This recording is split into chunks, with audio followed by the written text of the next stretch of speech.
Today I'm here with my 2023 Hyundai Santa Cruz SEL all-wheel drive, and I've been out of the YouTube scene for a couple of months now, so I figured what better way to get back into posting videos than with this car right here. Main reason I'm making this video is for two reasons. First of all, the 1-year anniversary of owning this vehicle was September the 22nd. And today is October 11th, so I've had the car for a little over a year, and it's sitting at just under 16,000 miles. So a 1-year, 16,000 mile update owner review. As a part of this update, I'm actually going to a dealership today to potentially trade it in. You guys are probably thinking, why? What's wrong with the car? Nothing is wrong with the car. It's absolutely perfect. I have loved it over the past 12 months and 16,000 miles. No issues at all, just routine maintenance and such. Nothing to complain about really in a major way. That being said though, I do want to share my personal thoughts on this car. For anyone that might be potentially looking at a Santa Cruz to buy, I'd like to share with you the good things that I've found about it and also the not so good things, which really aren't as many. As I mentioned, this one is the SEL, so I have this key fob versus the switchblade style key with the SE. Does have remote start.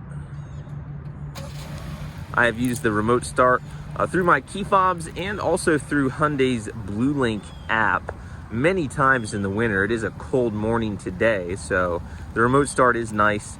On the inside, we've got heated seats, always using those in the winter time.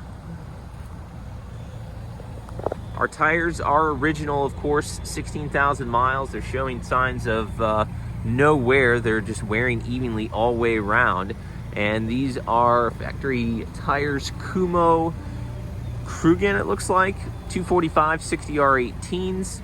I've had them rotated twice within the 16,000 miles, and you guys can see that they're in great shape still. Got our push button entry on the driver door and also on the passenger door over there. We do have a gray cloth interior, which is one of my favorite things about this particular car. Is a lot of the Santa Cruzes I've seen in my area, even my mom's SE that is same color as this, the blue stone, hers is the black cloth interior. I like the gray cloth interior, and with having the gray WeatherTech mats, it just kind of ties it together nicely. As you can see, it's sitting at 15,983 miles. Not going to go super in-depth with this video, mainly just an update showing the condition of the car and sharing some of my personal thoughts and experiences with it. This media system here, Hyundai system, with the Bluetooth connectivity, the Sirius XM radio, this is really an easy to use and easy to navigate system. I haven't really experienced a whole lot of lag. There's been a few times where I've experienced like connectivity issues, say if my wife and I are both in the car and our phones are fighting to connect. But aside from that, I really haven't noticed any other major issues, and I don't have any complaints about that system. Some people have complained that this system does get extremely dusty throughout, whether it be the summer or warmer months, even not necessarily the warmer months. I have noticed that to be true. This black plastic, the piano black material, does tend to smudge very easily and also get extremely dusty. But I'm not going to complain about that because I detail my car regularly anyway, so I'm not really going to pick on that. I just keep some microfiber towels and a spray cleaner in here at all times. Got our heated seats down here, hill assist control, all-wheel drive lock, auto hold, parking brake. And then also we have our rear view, even if the car is not in reverse, just by pushing that button right there. And again, push button ignition with the SEL here. Center console. You can see that the inside is very much like brand new still, without any wearing or fading on any of the buttons, any of the knobs. Inside is very good quality. Haven't had any issues with the interior plastics, the quality of the door handles and everything. It's proven to be solid through 16,000 miles. We do have power driver seat while the passenger seat is just manual. I'd like to take a moment to share one of my biggest complaints about the car, just to get it out of the way.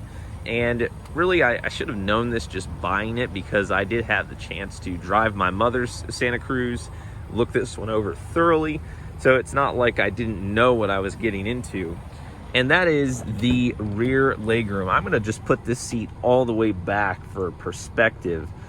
For anyone that has a family, say you have one child or two children and a stroller, for instance, even if you just had one child and a stroller, like myself, my wife and I, looking at this is not a lot of room at all for a car seat. Always having to put the car seat either in the middle or on the passenger side. The downside I've experienced with my family unit is if I want to put the car seat in the middle, I sacrifice a little bit of interior storage space, because the 60/40 is on the 60 of the 60/40 is on that side. So it makes it to where I lose a little bit of space in here for, say, stroller, groceries, if we're going grocery shopping.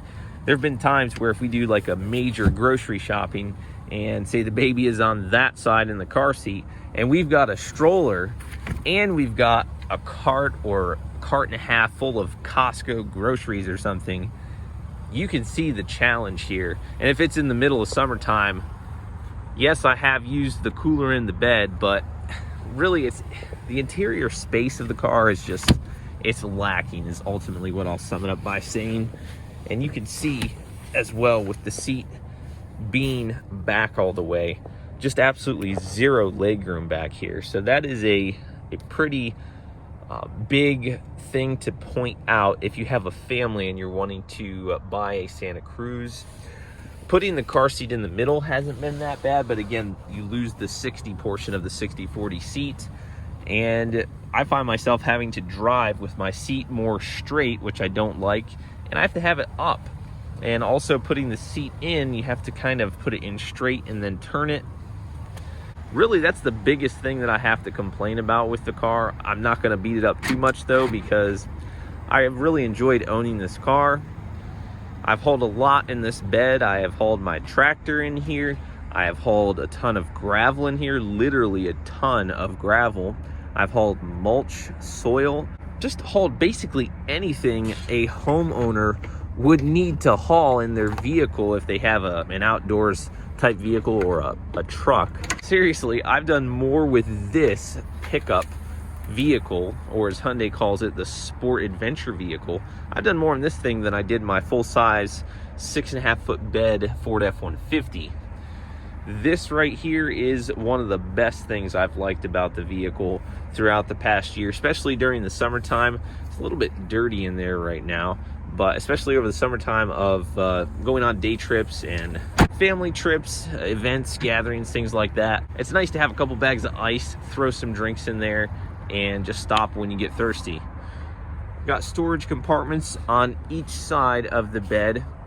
This one does come with the factory rubber bed mat. I do have the bed netting as well, which I actually have in my mom's car currently, so she's gonna get to keep that, assuming the trade deal goes through today. We got our integrated steps in the bumper, and funny thing is, it's not really funny, but this bumper is actually a replacement bumper. For those of you that follow me regularly, you'll know that I was actually rear-ended on the highway in this car in December, about 2 months or 3 months roughly after I purchased it. And thankfully there was no body damage on the painted components or anywhere else at all. It was just a minor tap going about probably 20-30 miles an hour, and my reflector over here got busted, this light popped out, this piece got cracked. So they just replaced the whole bumper. It was covered by the person who rear-ended me. Their insurance covered it, so no big deal there. And our body shop locally here was able to get that repaired, and looking as if it never even happened. Not going to show much more on this side. It's about the same situation for legroom and setup, aside from just the jack. Something I did do that I'll share with you guys if you're a Santa Cruz owner is I actually took this jack and I hauled it in the back cooler from time to time, or just kind of slid it up under the seat. And there are 1, 2, 3 screws on each side, so a total of 6 screws underneath this jack. If I remove this, you'll see it's a little bit dark, but you might see those 3 dots. 3 screws that you can actually take this out, and I actually found it easier to haul our stroller and groceries when we go grocery shopping in the car. A little bit more interior space. I just feel like this compartment kind of limits things. And it's not like Hyundai could have made the bed any smaller, because it's already a small bed. And if you're one of those people that complain about the size of the bed, don't even look at this car. Just go buy a full-size pickup, or buy a Tacoma or a Colorado or a Gladiator or something like that, because you're gonna have a little more bed space.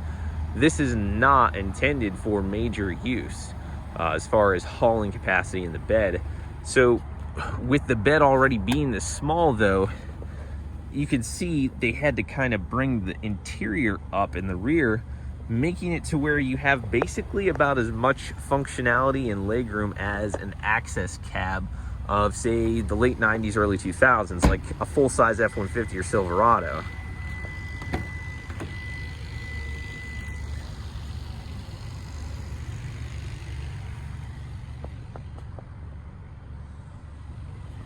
Something that recently happened with the car is I actually had a windshield crack. So driving down the same highway I got rear-ended on, I had a rock about the size of my fist fly right at me out of a truck on the highway and hit me right here, smashed the windshield, and it actually resulted in me needing to get a replacement windshield. So with that in mind, I had to wait about 2 months because the windshield was on back order. Once the windshield finally showed up, I got it replaced through Safelite, and within a week of having the car home, didn't even drive it hardly at all, I basically drove it home and parked it, the windshield cracked again from a stress crack. So I had to take it back to Safelite, had the windshield replaced again free of charge because of Safelite's warranty through the stress crack that was covered. But aside from that, really just basic life stuff with this car.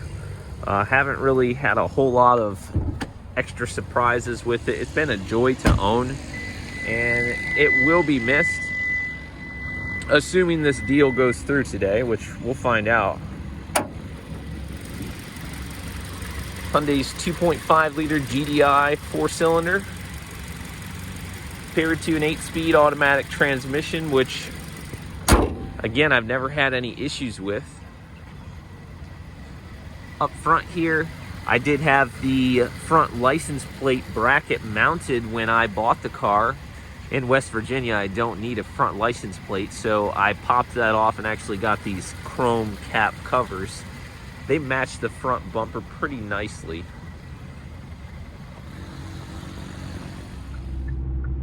Give you guys a little bit of a highway driving clip here with mild acceleration on the on-ramp.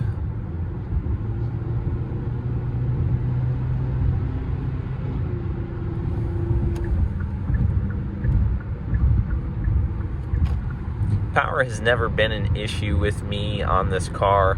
It's definitely not the fastest car out there, but at the same time, I've never had any complaints with the power or the pickup that it has.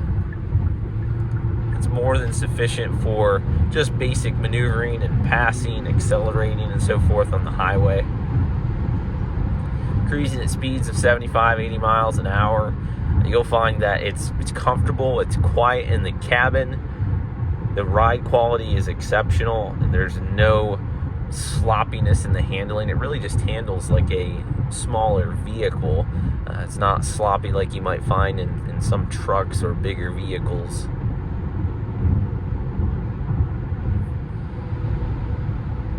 Another one of my favorite features on the car is the steering assist. I've used that quite a bit since most of these miles are highway driving. Opens the door for me to use that steering assist quite often. And I've never had any major issues with that. Sometimes if you're coming up to an exit ramp and the lines kind of divide, it'll get a little bit confused and you have to help it out. Definitely don't use this system without monitoring it closely and looking at your surroundings in front of you and on both sides. I did have a little bit of an issue as far as acceleration. About 4 or 5 months ago now, I started to notice that occasionally the car would have almost like a hiccup, feeling like the engine had a miss or the transmission was hesitating or something. So I did a little bit of research online and actually found that if you put it in smart mode, sometimes that can cause it to go away. Since then, I've basically just driven the car in smart mode as a whole and haven't had any return of that symptom. All right, as I am leaving the dealership here, I'm gonna do one quick walk around of the Santa Cruz to say goodbye. It's been a great car. I'm gonna give it a little kiss goodbye. Gonna miss it.